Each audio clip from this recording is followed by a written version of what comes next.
Now we're seeing this. Let's bring in Chris Phillips right now. Okay, Chris, can you give our audience just the 411 on exactly what went down and why it kind of was an embarrassment for the university and for the football program? The fan base, the bottom 10 percenters, or whoever hit a boiling point because of, even with the pickup of Dylan Stewart in recruiting, there have been some misses, what have you, that, if you're connected or talk to enough folks, maybe or definitely are NIL related. Either way, long story short, Saturday, South Carolina was the favorite to land a 4-star prospect, Jalewis Soloman. And in the 11th hour, Auburn came through. Let's just call it what it is, right? Let's speak freely. They came through with a bigger bag. That's it. They reallocated some funds. I know this based on the people I've talked to, reallocated some funds and directed that Jalewis Soloman's way, and he donned the Auburn cap when he announced his commitment at 4 o'clock. Then all hell broke loose. And when I say all hell broke loose, I mean social media was an absolute mess. You had fans calling out Jalewis Soloman, saying he's all about the bag, all about the money. You had, guys exposing DMs that they had exchanged with Jalewis Soloman, making a graphic for him, exposing him as, look at this guy wasting my time, wasting my energy. How dare he? Putting him on full blast. And then the final blow, and the most damning of all, was the tweet that came from the Garnet Trust. And Mark and Diesel, you know as well as I do, if you want to tweet something on your burner, if Joe Blow wants to say something, the common fan, what have you, you can. But when you're speaking as an entity, you have a greater responsibility, right? When you represent not just yourself, but something much greater than yourself. The official NIL collective of the University of South Carolina, they earned that title over the last week and a half or so. The Garnet Trust tweeted this: if money is the deciding factor for a player, chances are they aren't the kind of athlete who will appreciate the culture our coaches are building. Now, the pushback is this: what did they say wrong? And Mark, you may think they said nothing wrong. Diesel, you may agree with that as well.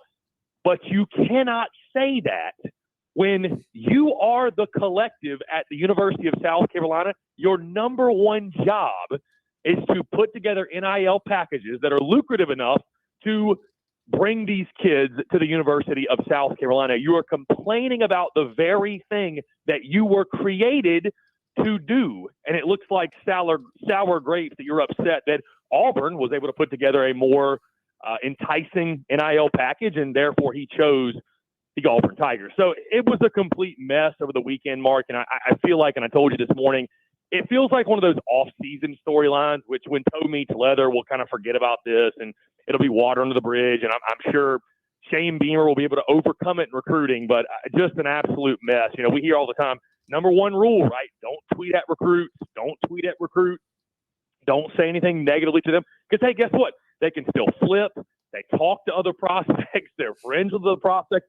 And a fair number of Gamecock Nation spent the last 48-plus hours literally subtweeting Jalewis Soloman, or tweeting at him, by the way.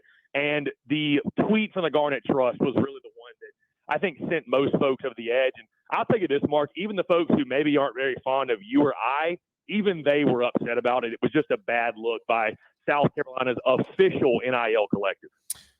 Chris, we all believe that NIL will eventually have some sort of guardrails on it, some sort of protection, degrees of separation between universities and these trusts and the players themselves. The question has always been, what will it be what will it take to actually put guardrails on NIL? Was something like this, something this ugly, coming from a collective, riling up an entire fan base, inevitable? And do you believe that it getting nasty like this is going to happen more and more often and be the thing that actually is the catalyst for positive change, positive guardrails around NIL? Well, I mean, I think, Diesel, you can learn from every single mistake, right? So I'd like to believe that positive change can come from something like this. And let me say this. At the end of the day, it was a tweet, right? It was a tweet. We've all sent a questionable tweet in our lives, and it happens. So I don't want to sit here and say that the person who sent that tweet, a lot of people said the person who sent that should be fired. The Garnet Trust should be disbanded. I'm not saying that. but it needs to be used as a learning experience, right? And it is something that I don't know that I'd go as far, Diesel, to say that it's inevitable, because it could have been stopped. You know what I mean? It could have not happened. I mean, you got to have the sense or the wherewithal to understand who you are, but more importantly, what you represent. I mean, again, if you want to switch to your burner account and say that and say, if you don't like NIL, you disagree with it, you disagree with a guy taking more money, so be it. But this is the nature of the game. Don't hate the player, hate the game. That's where we are.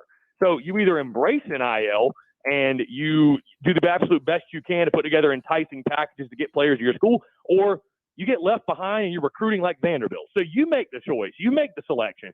And I don't like hypocrisy, Diesel, when it comes to these types of things. So South Carolina has gotten players to come to the Gamecocks because of NIL. So when they choose to go somewhere else, it's a double-edged sword, right? But you're being a hypocrite if you're saying that, NIL is this terrible thing and, we need to focus more on culture fit. You think Nicholas Harbor came to South Carolina because he loves the university and he loves being a Gamecock? That's one of the reasons. But NIL played a factor. You think it's not playing a factor with Dylan Stewart? I mean, Spencer Rattler's got a $140,000 G-Wagon. So South Carolina is doing just as well as anybody else in NIL, and I just don't understand, and maybe the person, whoever's running that, would ever have the wherewithal to understand that, we may miss on some. We just believe we're going to hit on more than we miss. And so with all that being said, Diesel, I think positive change can come from it. I understand we're all still learning. It's all still the Wild Wild West.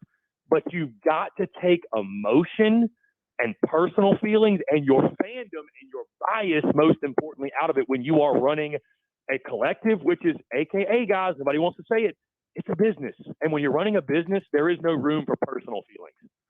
Chris, do you hold optimism that, these meetings between Congress and college football leaders can result in some form of uniform legislation so that NIL is run the way that it was intended to, but which is basically, Chris, how I do an endorsement, right? We promote Mr. Sparky, your local electrician. We promote Smith and James. We promote Ingalls, right? They utilize me as an endorser for those. That's what NIL was supposed to be. Kid gets to campus. Kid develops relationships with local businesses. Local businesses use the kid to promote their products and services. That is benefiting on name, image, and likeness. It was never designed to be, and it's actually still illegal to use name, image, and likeness and payments and financials to get a kid to come to a school. Do you have any hopes that somebody can create legislation to where this is what it was designed to be? I want to say yes, Mark, but I really don't know, because I just don't know how you stop it. I don't know how you put the genie back in the bottle, because you just made the point, Mark, and I heard this a lot or saw this a lot on social media and folks pointing out that, it's illegal to use NIL to, pitch a recruit, get them to come to your school. But we're not naive, right, Mark? I mean, we know, they're putting these NIL packages together, and that's one of the things they're pitching on the recruiting trail. All these coaches have talked about it. Players are coming into their office and saying, okay, the facilities are nice. What's your scheme? How are you going to use it? What's the NIL look like? They want to know. I mean, it's part of the deal. So to insinuate that, well, it's something that, should not be used in recruiting, or that's actually illegal, we know that's a crock of what, well, right? Yeah, but Chris, but again, whenever the NCAA steps back to doing their job, or whenever Congress steps up and says this is the legislation, you do have compliance officers at these schools. Okay. So you can't tell me you can't try to enforce what is, right? I understand what is going on right now is not that, but is there a chance that it could be applied the way that it was intended? In other words, you don't lose out on Jalewis because NIL is no longer being used that way anymore. Yeah, I think with Congress involved, I think there's reason to believe that we could start to get some sort of structure that maybe solves this, quote unquote problem. I don't know that Auburn would label it a problem today, but either way to solve this and just put some regulations in place. I mean, Mark, obviously I don't think anybody should lean on the NCAA for anything because they don't have a spine. So what good is the NCAA going to do? But I think taking it to Congress, thankfully there are people that are in those positions that are much smarter than you and I and kind of have an idea on how we can fix this thing. Because like I said, you look at it and I don't really know where you go. I mean, I don't know what the direction is they take, but there's got to be, like you mentioned, there's got to be something you can do to, eliminate or at least lessen the tampering, lessen the, pitching it on the recruiting trail and making it more fair across the board. But, right now, man, it doesn't feel like we're really near that. And so it's still just kind of the wild, wild west at this point.